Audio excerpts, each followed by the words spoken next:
you're talking while you're fast asleep. As I walk slowly from your house, back in your room remain the words I wanna say to you but couldn't leave my house. Does it come as a surprise? Language of averted eyes. Silence is what I do best.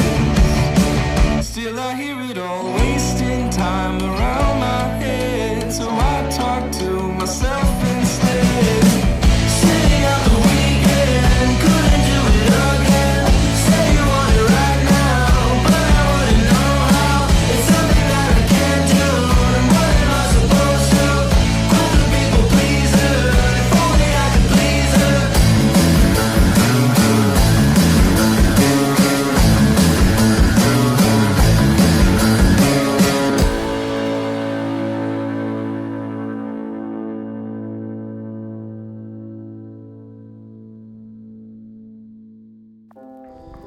Hi, ich bin Simon, ich bin 19 Jahre alt und ich fliege morgen nach Mexiko. Das Ziel ist dann Panama, also ich will dann 2 Monate lang von Mexiko nach Panama reisen. Wie ich das Ganze mache, ist noch offen, aber ich lasse mich mal überraschen. Das ist mein erstes Mal vor der Kamera. Ich finde es selbst ein bisschen komisch, aber ich gebe mein Bestes. Aber ich habe halt Bock, einen geilen Film zu machen und euch mitzunehmen. Darum wünsche ich jetzt viel Spaß. Ganz kurz bevor es losgeht. Warum will ich überhaupt nach Mexiko? Zu dem Zeitpunkt, an dem ich reisen will, ist ziemlich viel zu wegen Corona.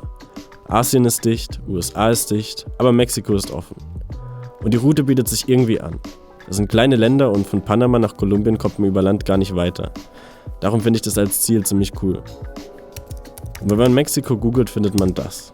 Und das. Und das. Also, let's go.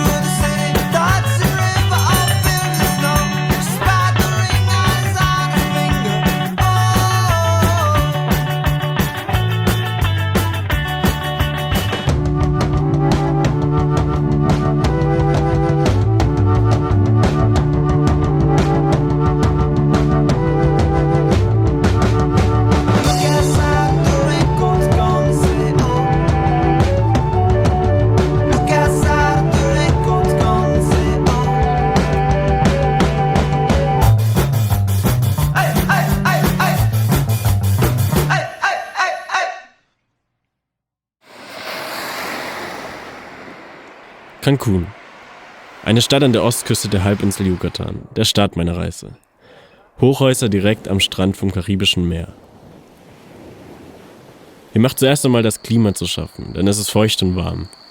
Zu der Regenzeit sorgt das viele Seegras an der gesamten Ostküste von Yucatan für Probleme und muss täglich mit Traktoren wegtransportiert werden. Cancún ist für die Partyszene bekannt, auch während Corona. Zu diesem Zeitpunkt sind in Deutschland alle Clubs zu. So, ich bin jetzt hier beim Hostel angekommen. Ich habe glücklicherweise direkt beim Flug ein paar Deutsche kennengelernt, mit denen bin ich jetzt hier. Das ist in der Hotelzone von Cancún. War noch gestern schon ein bisschen in den Straßen hier. Da haben alle Clubs auf, zwar nur bis 11, aber sie haben halt auf. Ist ziemlich krass. Ich bin 2-mal geimpft, darum mache ich mir da keinen zu Kopf. Aber es ist schon ziemlich krass so zu sehen im Vergleich zu Deutschland. Dort hinten sind halt die Hotels von Cancún. Hier gibt's Krokodile.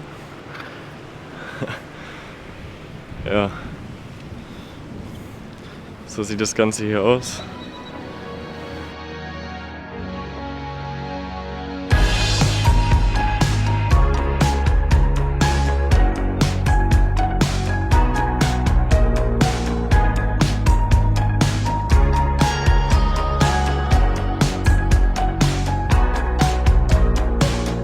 What's wrong? You've been asking, but I don't have an answer. How come? I'm still thinking, let's pretend to fall asleep. Also wir sind jetzt hier auf dem Weg Richtung Chichén Itzá. Wir fahren da jetzt so 2 Stunden hin. Wir haben uns jetzt zu 4 so ein Mietauto geholt. Das sind die anderen 3. Ja, ich hoffe, da ist nicht so viel los. Mal gucken, wie es wird. We could stay at home or watch the sunset.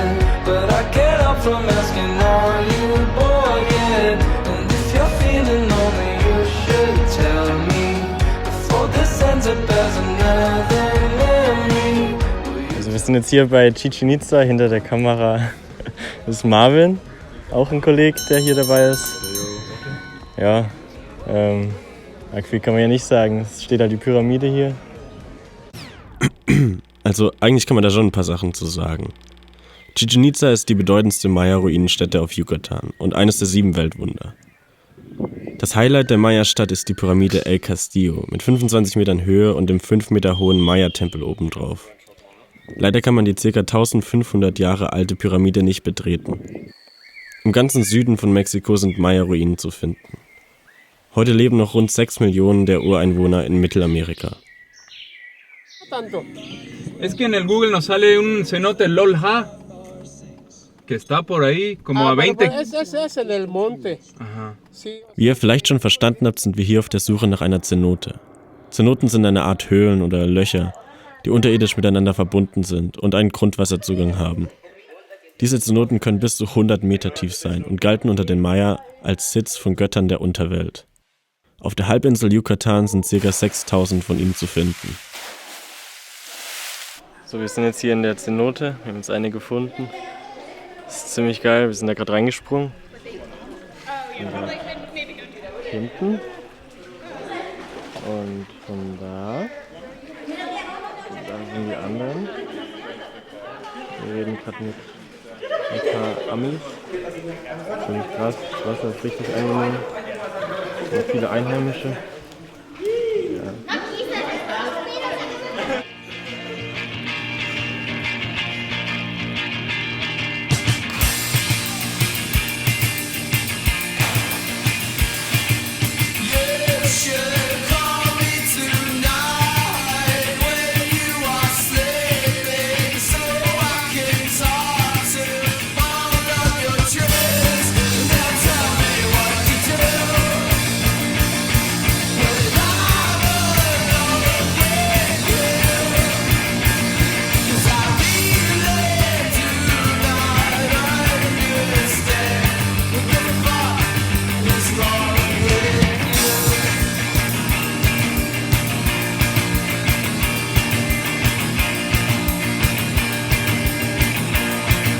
So, ich bin jetzt hier auf Isla Mujeres.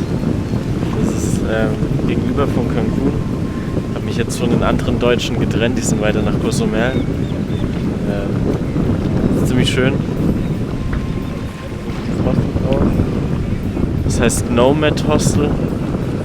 Ja, ich werde heute mal die Insel erkunden, die ist ziemlich klein, aber sieht schon alles sehr schön aus.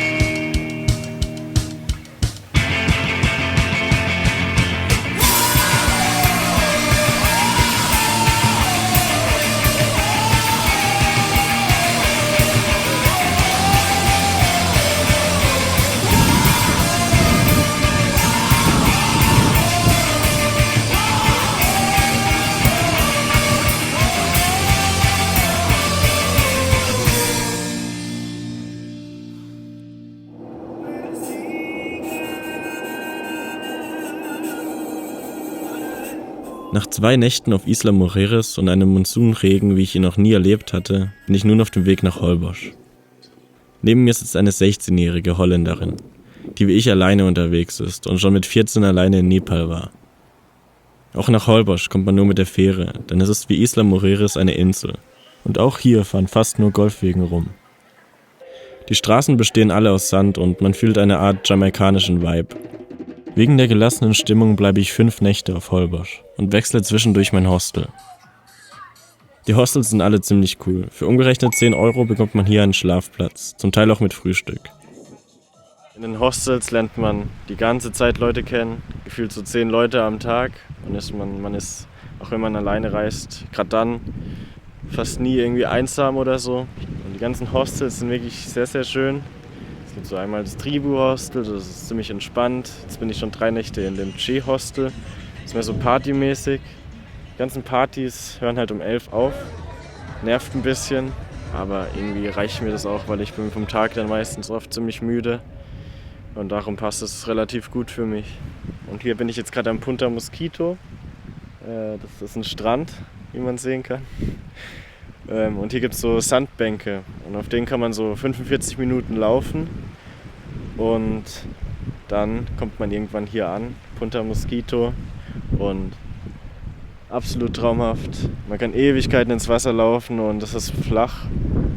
Ja, hier kannst du nicht weitergehen, weil hier kommen irgendwie Krokodile und Vogelbrutstätten. Alles irgendwie ein bisschen Naturschutzgebiet hier. Ja, aber ich glaube, das sagt schon alles. Nach 5 sehr entspannten Tagen verlasse ich die schöne Insel Holbox wieder und reise weiter nach Las Colorados. Um dorthin zu kommen, muss ich eine Nacht in Tizimín verbringen und bin gefühlt der einzige Tourist in dieser Stadt. Hier übernachte ich auch zum ersten Mal kostenlos, jedoch unfreiwillig. Mein gebuchtes Hostel ist voll, es ist kein Mitarbeiter vor Ort und schlussendlich nimmt mich netterweise eine polnische Familie auf und ich teile mit ihnen ein kleines Zimmer. So, ich sitze jetzt gerade neben einem Franzosen und ihm ist einfach genau das Gleiche passiert in dem Hostel in Tizimín. Der hat dann auch eine Nacht in der Hängematte schlafen müssen. Wussten wir aber beide nicht, wir haben uns erst im Bus hier nach Las Colorados getroffen und ich habe ihm jetzt mit ihm ein Zimmer geteilt hier für 15 € die Nacht. Ja. Say hi. Hi. Ja, wir machen jetzt gleich so eine Tour und da gibt es nämlich so pinke Seen und Flamingos und so. You ready, motherfucker?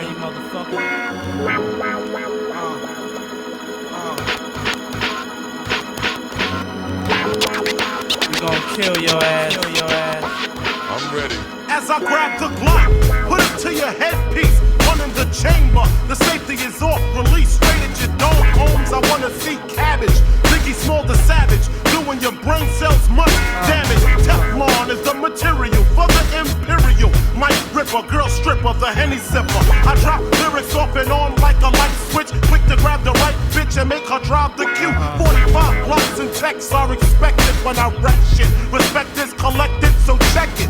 I got techniques dripping out my butt cheeks. Sleep on my stomach so I don't fuck up my sheets. My shit is deep, deeper than my grave, G. I'm ready to die and nobody can save me. Fuck the world, fuck my moms and my girl. My life is played out like a Jerry curl. I'm ready to die.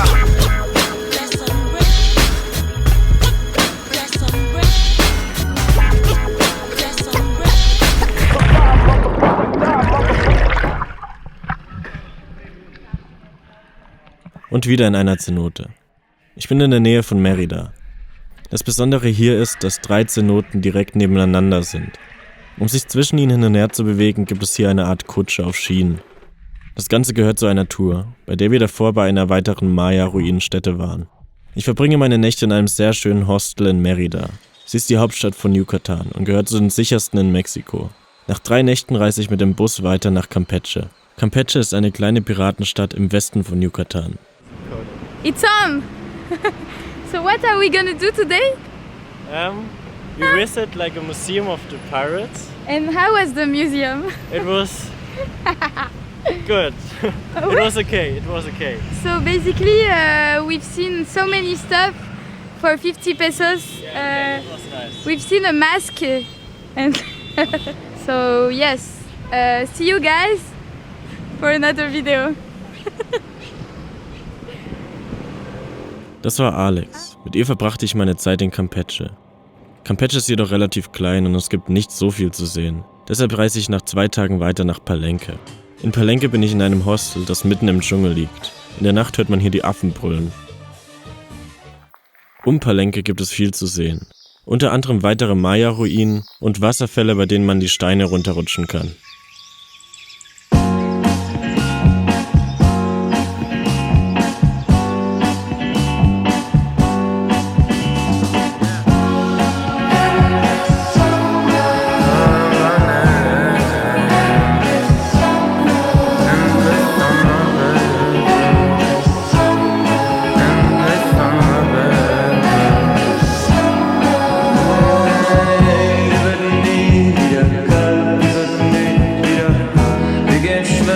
am Asphalt. Hitze tanzt ins Blau und sieht uns langsam aus. Wir haben 96 Grad Bild. Wir haben 96 Grad Bild. Wir haben 96 Grad, wir haben 66 Grad, wir haben 6 den ganzen Tag, wir vermehren uns schnell. Du hast noch nie so gestrahlt, die ganze Welt wird gerannt. Wer braucht noch grünes Gras, wenn man mit Handtuch chillt? Frag mich, wie viel Zeit ist da, wenn die Sanduhr schmilzt. Die Erde wird heiß und wir frieren die Zeit ein, die bleiben. Die Erde wird heiß und wir frieren die Zeit ein, die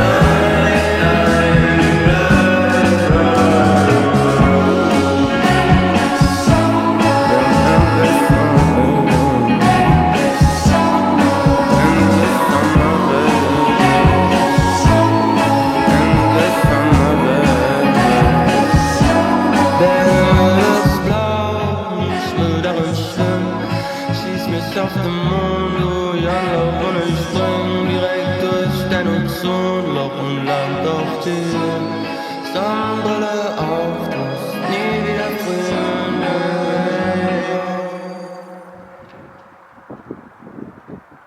Ich bin mittlerweile in San Cristobal. Die Stadt liegt auf 2100 Meter Höhe, deshalb ist es hier ein bisschen kälter. Das Bergland um San Cristobal wird hauptsächlich von Mayas bewohnt und hier werden heute noch indigene Traditionen und Lebensweisen bewahrt. Möglicherweise deshalb hat der Ort für mich etwas Magisches. So, wir sind jetzt hier aber im Aussichtspunkt in San Cristobal. Hier oben ist eine Kirche. San Cristobal ist bis jetzt der schönste Ort in Mexiko, finde ich. Es ist nämlich nicht so warm und trotzdem schönes Wetter. Und die Aussicht und die Berge, einfach nur geil. Und ich bin hier mit Jordan unterwegs. Das war der. Brite. Ja, cooler Typ, der macht auch Fotos und so. Aber wir gehen jetzt zurück zum Hostel.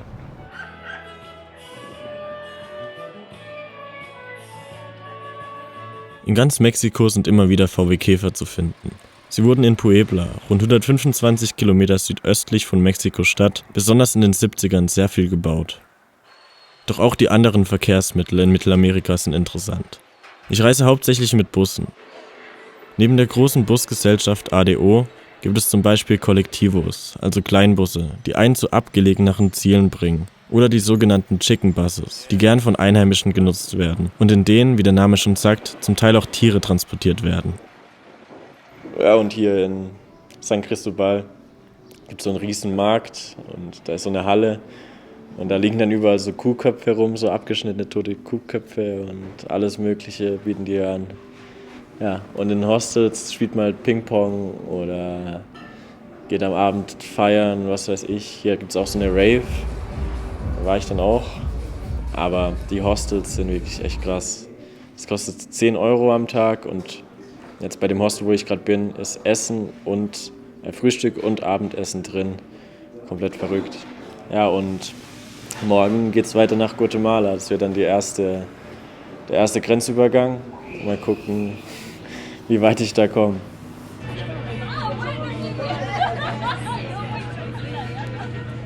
Nach einem letzten schönen Abend mache ich mich also auf den Weg nach Guatemala. Die Fahrt dorthin ist ein wenig komplizierter, doch die Mitarbeiter in den Hostels helfen einem da gerne weiter. Um nach Guatemala zu kommen, nimmt man zuerst von San Cristobal ein Colectivo zur Grenze. Bei der Grenze wird man dann rausgelassen und läuft zu Fuß auf die andere Seite. Die Impfung reicht zum Passieren. Von dort nimmt man dann ein weiteres Colectivo. Das bringt einen dann zu einem Ort in der Nähe von der Grenze.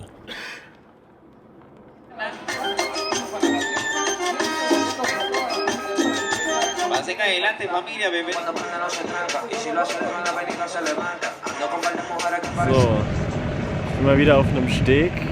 Es diesmal nicht im Meer, sondern in einem See. Genauer gesagt Lago de Atitlán in Guatemala. Das war also mein erster Grenzübertritt.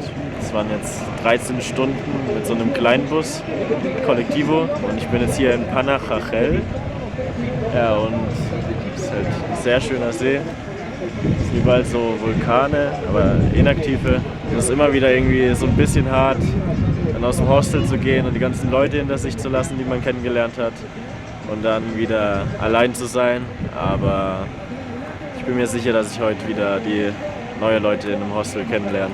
Ja, und ich habe jetzt Mexiko zurückgelassen.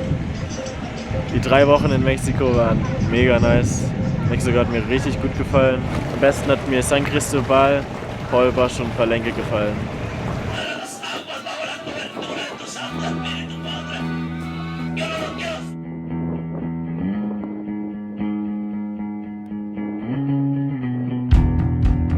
See my face when I slide through every place I will find you. Every time we fell apart, girl, I see it in the scars. Ich bin jetzt hier mit Nick in Santiago. Servus. Wir haben beide ein Hostel in San Pedro. Die ganzen Orte liegen hier um den See rum. Und man kann dann mit dem Boot immer zu den Orten fahren. Ist ziemlich günstig, kostet nur so 3 Euro. Ja, und gestern waren wir dann nochmal in San Marcos. Da waren wir dann Cliffjumpen. Wir sind dann beide von 8 bis 10 Meter runtergesprungen. Und das Wasser da war auch mega nice. Und morgen haben wir vor, so eine Wanderung zu so einer Indian Nose heißt es. Und da wollen wir dann den Sonnenaufgang angucken. Bierpunktturnier und... Ah ja, und gestern haben wir noch zusammen das Bierpong-Turnier gewonnen. Es waren 10 Teams insgesamt. Ja, und die Deutschen haben es abgerissen. Ah, Jemine.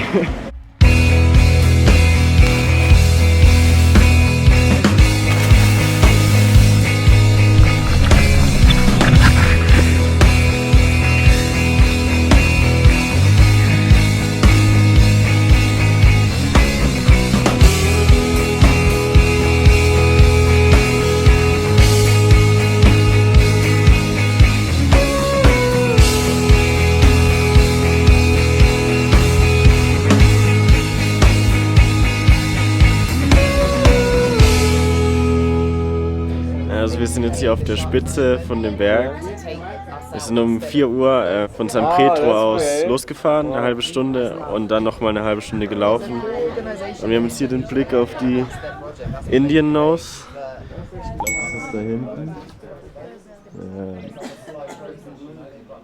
Ja, ich weiß aber nicht genau.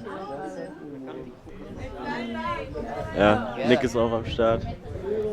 Ich wechsle hier am See immer wieder die Orte und schlafe in verschiedenen Hostels. An einem Tag bin ich in San Marcos. Das ist ein kleiner Ort am Fuß eines Berges. Hier finde ich einen Weg in den Dschungel und folge diesem einfach mal. Irgendwann fallen mir Schilder auf, die zu einem sogenannten Yoga Forest führen sollen. Nach einer Stunde Laufen finde ich diesen Wald und das dazugehörige Hostel. Im Hostel sind fast nur sehr spirituelle Menschen, die gemeinsam meditieren. Nach 5 Tagen verlasse ich Lago de Atitlán und mein Weg führt mich nach Antigua, der alten Hauptstadt von Guatemala. Meine Ziele wähle ich mir hauptsächlich durch Empfehlungen von anderen Backpackern aus und versuche gleichzeitig immer weiter in den Süden in Richtung Panama zu kommen. So, ich bin jetzt in Antigua angekommen, habe mir erstmal ein Shirt gegönnt auf dem Markt. Ich sitze jetzt hier wieder bei einem Aussichtspunkt mit Blick auf die Stadt. Ja, und hier in der Nähe ist ein ziemlich hoher Vulkan, der heißt Acatenango. Und der ist 4000 Meter hoch. Das Ding hier ist halt, den zu besteigen. Es ist dann mit Übernachtung, da läuft man erstmal 7 Stunden und schläft dann an der Spitze und läuft dann nochmal 2 Stunden länger hoch. Das ist der Vulkan Acatenango. Ich bin mit einer geführten Gruppe unterwegs. Die Tour organisiert ein Schweizer Unternehmen, bei dem man alles nötige Equipment und Klamotten leihen kann. Je höher man kommt, desto kälter wird es und die Vegetation verändert sich. Es geht fast durchgängig steil bergauf, klettern muss man aber nicht.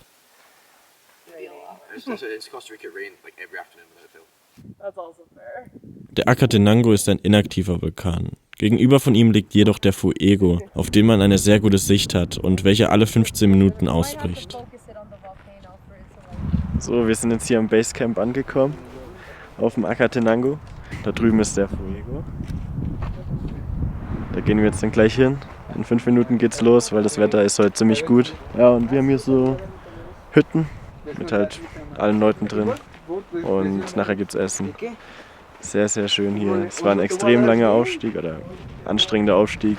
Es waren so 5 Stunden und ca. 1300 Höhenmeter. Ja, und jetzt geht's dann gleich los. Hola.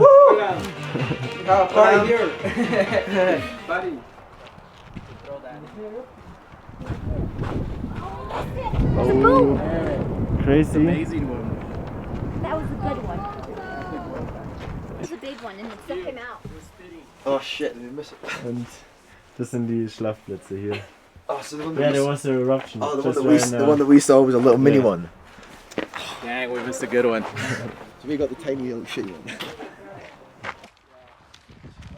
one. Also, nach 5 Stunden Wandern wieder los in Richtung Fuego.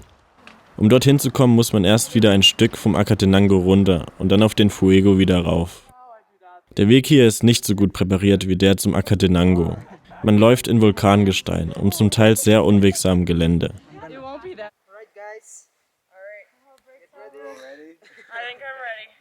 5 more minutes. Ich bin ziemlich fertig, doch nach weiteren 2,5 Stunden sind wir am Rand des Kraters.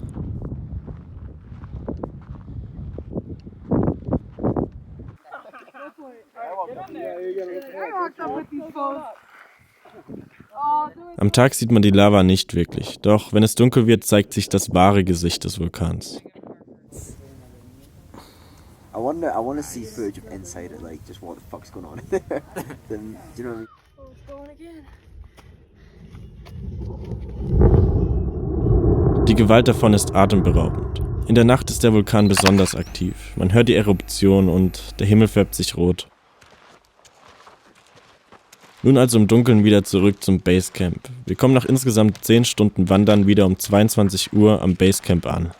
Die Guides, die dort geblieben sind, haben für uns gekocht. Es wird gefragt, wer am nächsten Morgen mit will, um sich den Sonnenaufgang auf der Spitze des Acatenangos anzuschauen.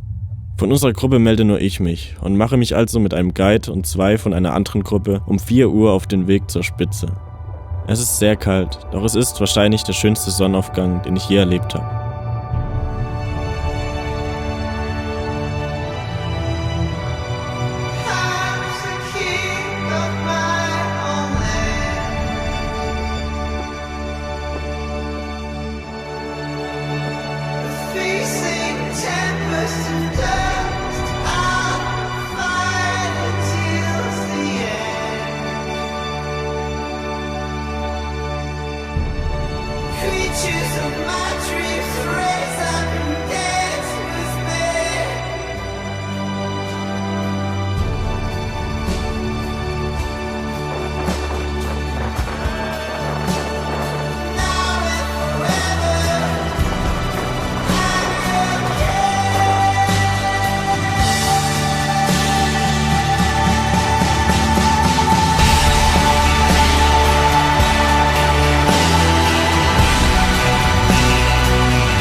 So,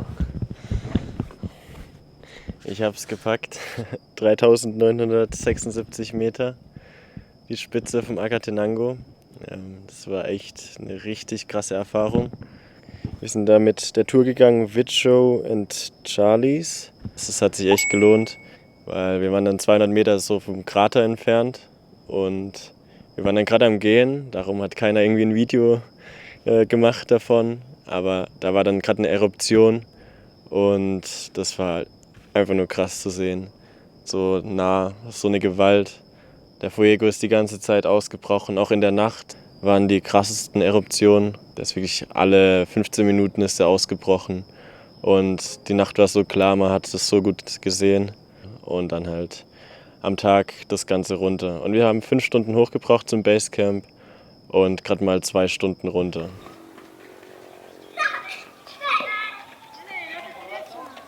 Um auszuruhen bleibe ich noch ein paar Tage in Antigua. Die Stadt ist sehr empfehlenswert und liegt sehr schön. Man sollte also nicht nur wegen dem Vulkan herkommen. Mein Plan, nur nach Süden zu fahren, geht nicht ganz auf und ich fahre nochmal in den Norden, genauer gesagt nach Lanquín. Dort liegt etwas, was mir sehr oft empfohlen wurde. Schon der Weg dorthin ist ein Abenteuer. In Lanquín wird man rausgelassen und fährt dann eine halbe Stunde in den Dschungel.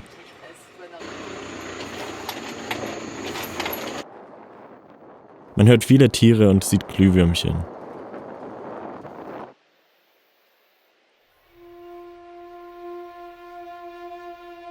Da ist es, Semuc Champey. Es ist ein Naturschutzgebiet und besteht aus vielen türkisgrünen Becken. Diese werden von einem Fluss gespeist, der unter den Becken durchfließt. Mein Hostel liegt 5 Minuten davon entfernt, mitten im Dschungel. In der Nacht mache ich mit so manchen Insekten Bekanntschaft. Hier werden auch Touren angeboten. Zum Beispiel mache ich eine Höhlentour. Wir sind nur mit Kerzen unterwegs und die Höhlen sind zum Teil mit Wasser geflutet.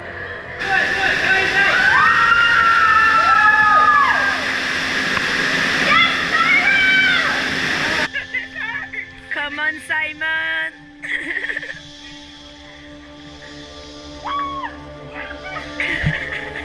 Zur Tour gehört auch, sich den Fluss in Ringen runtertreiben zu lassen.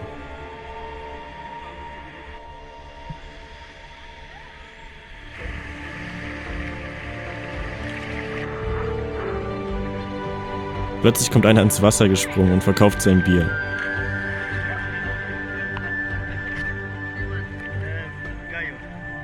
Ich fühle mich irgendwie wie bei einem Videospiel.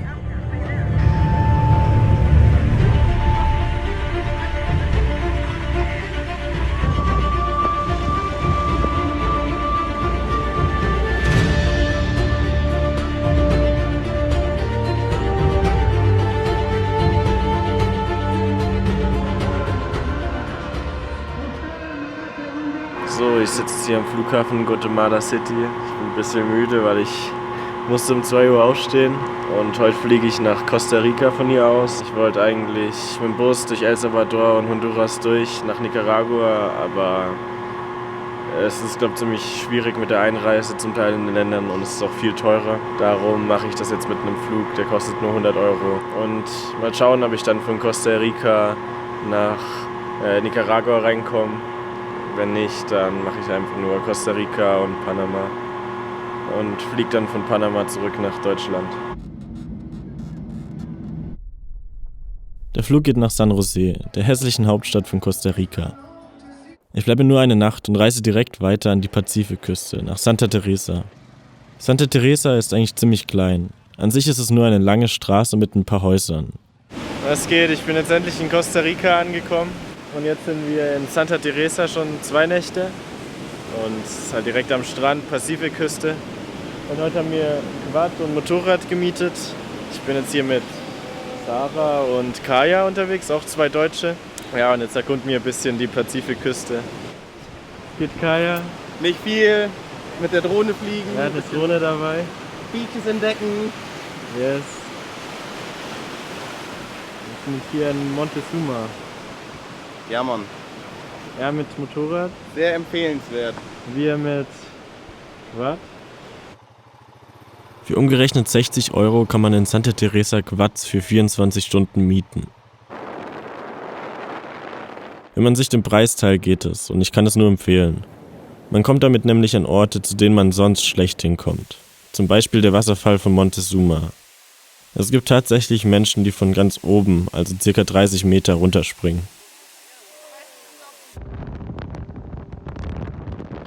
Wir entdecken ein kleines Fischerdorf und kaufen uns dann erstmal frisch gefangenen Fisch, den wir dann später grillen. Mit einer Kolumbianerin. Der Motorradschlüssel hängt dann noch. Ja. Ich reise an der Pazifikküste weiter nach Tamarindo. Die ganze Küste ist sehr gut zum Surfen. Auch ich probiere es zum ersten Mal aus.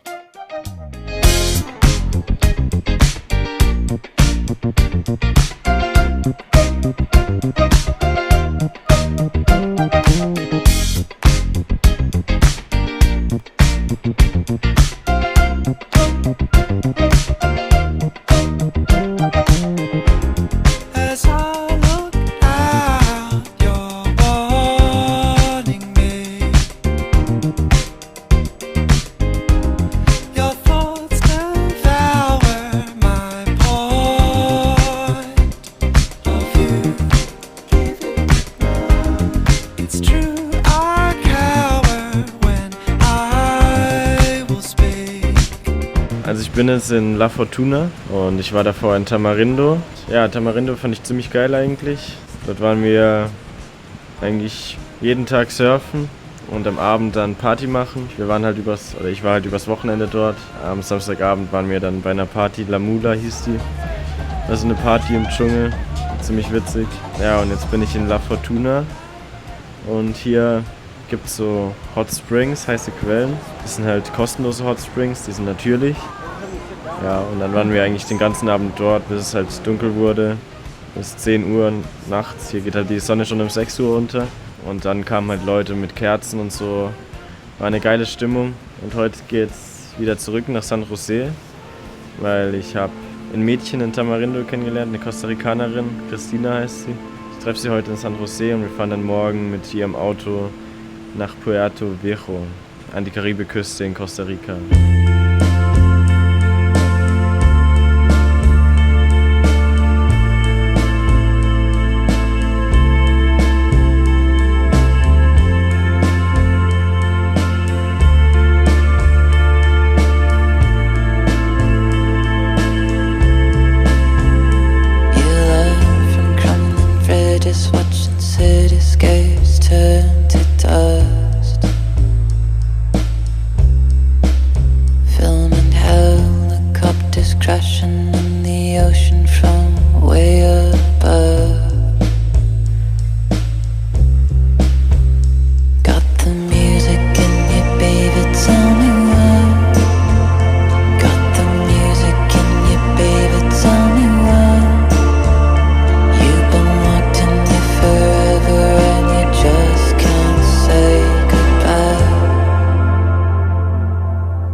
My name is Christina, I'm from Perez.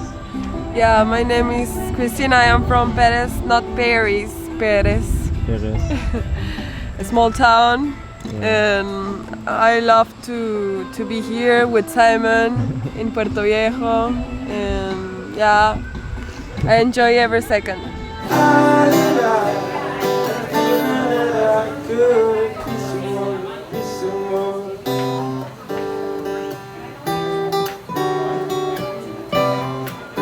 Christina muss wegen ihrem Studium zurück nach San Jose und ich mache mich auf die Suche nach Faultieren. Mein Ziel ist es nämlich, mindestens ein Faultier in Costa Rica zu sehen. Doch sie sind schwer zu finden und ich sehe sie erst in einem Rescue-Sender für Tiere in Costa Rica. Ich reise nämlich von Puerto Viejo weiter nach Panama, genauer gesagt Bocas del Toro. Bocas del Toro besteht aus 6 großen Inseln und mehreren kleinen Inseln. Man kann zwischen ihnen mit dem Boot pendeln. Ich bin zuerst auf Isla Solate. Hier gibt es das wohl schönste Hostel meiner ganzen Reise.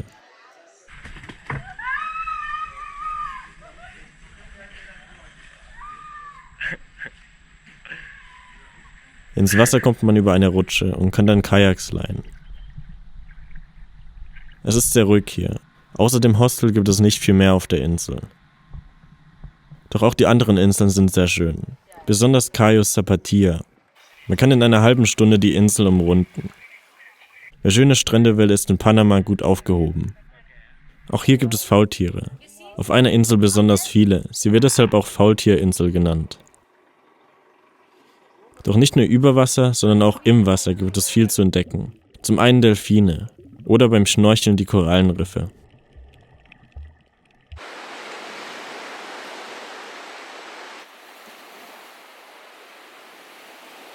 Ich teste ein paar Inseln aus und reise dann weiter nach Panama City. Meine letzte lange Busfahrt.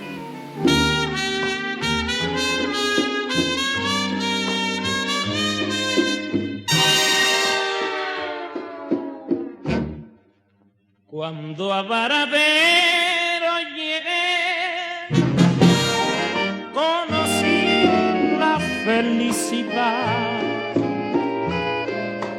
Cuando a Varadero llegué,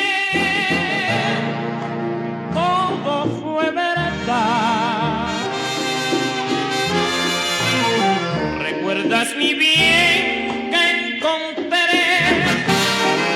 Tu gran amor sin maldad.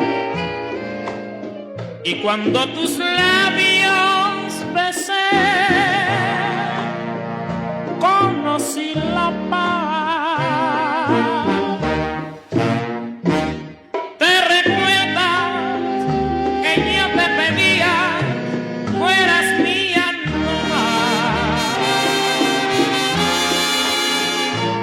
¿Te recuerdas que tú me decías no te quiero más?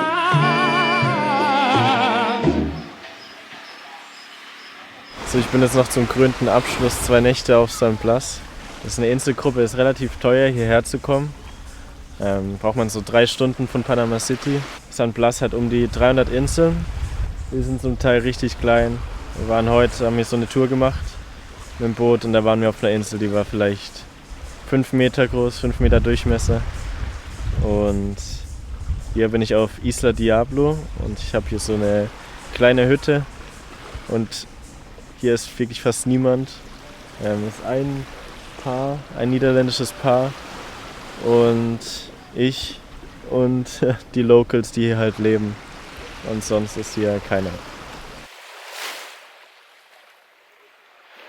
Ich genieße noch einmal meine letzten Nächte der Reise. Auch auf San Blas kann man Kajaks mieten und zwischen den Inseln hin und her fahren. Die Inseln sind wunderschön und perfekt zum Abschalten. Hier gibt es nämlich weder Netz noch WLAN und nur zu bestimmten Tageszeiten Strom. Die Bewohner der Insel sind auch sehr nett und erkunden mit einem ein paar andere Inseln.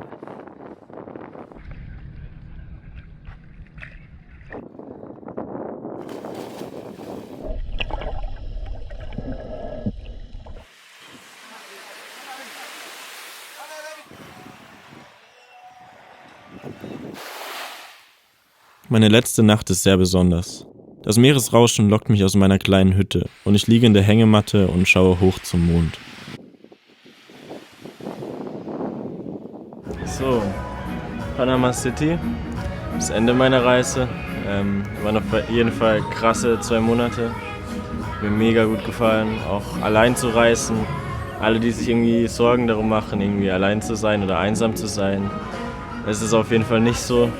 Man trifft in jedem Hostel Leute, also in den meisten. Es gibt natürlich auch Zeiten, wo man allein unterwegs ist, aber damit muss man klarkommen und auch wegen Sicherheit oder so. Man hat schon viel Storys gehört, dass irgendwie was geklaut wurde oder irgendwas passiert ist, aber ich habe mich kein einziges Mal unsicher gefühlt. Also mir ist auf der ganzen Reise nichts passiert, außer in San Jose, da wurden wir ein bisschen abgezogen mit dem Taxi.